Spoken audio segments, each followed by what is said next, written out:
CST avec plaisir que Carla Bruni a répondu à l'invitation de la chanteuse Rose pour son podcast Contradiction. L'occasion pour l'ex-première dame d'évoquer ses quelques addictions, comme l'amour, mais aussi l'alcool, qu'elle a arrêté de consommer. Mais il y a aussi d'autres addictions plus rares et il y en a une que Carla Bruni a dû confesser, ce jeudi 5 janvier.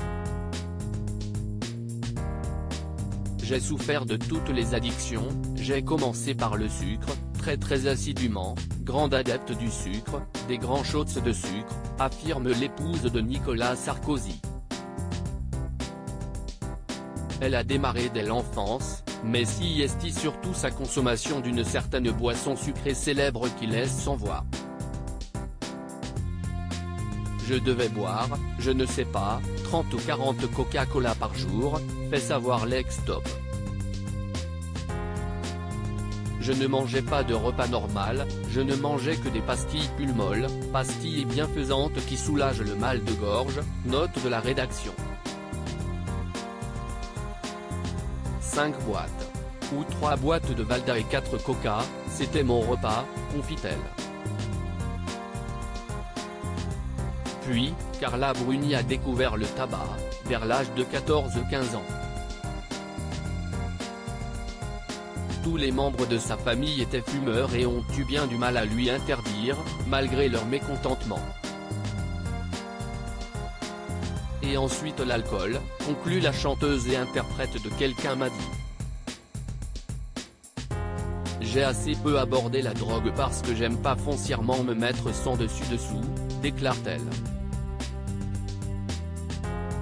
Aujourd'hui, elle a arrêté l'alcool et a pratiquement arrêté la cigarette. Reine de la provocation à un dîner, sous les yeux de Nicolas Sarkozy. Mais quand Carla Bruni boit, elle reconnaît parfois dire des vérités pas toujours bonnes à dire. Celle qui partage la vie de l'ancien président Nicolas Sarkozy a ainsi raconté une excellente anecdote datant de cet été, aux côtés de son mari. Si je bois, il me vient la mauvaise idée de dire tout ce que je pense aux gens, confie-t-elle à Rose. De ce dîner cet été chez des gens où mon mari n'avait pas envie d'aller non plus, mais par politesse on était obligé d'aller, on avait accepté, elle raconte, et si est-il là que j'ai dit à ce brave monsieur, qui était notre hôte, quand il m'a demandé ce que je préférais dans la vie, que j'hésitais entre le sexe et la drogue, mais je l'ai vraiment dit pour le provoquer et ensuite j'ai dit en me rappelant une phrase de Françoise Sagan, que je ne voyais rien de plus ennuyeux que le pouvoir et l'argent, rien de plus ennuyeux que les gens qui consacraient leur vie à ça, rien qu'à ça. Et après je me suis adressé aux gens en disant vous ne trouvez pas?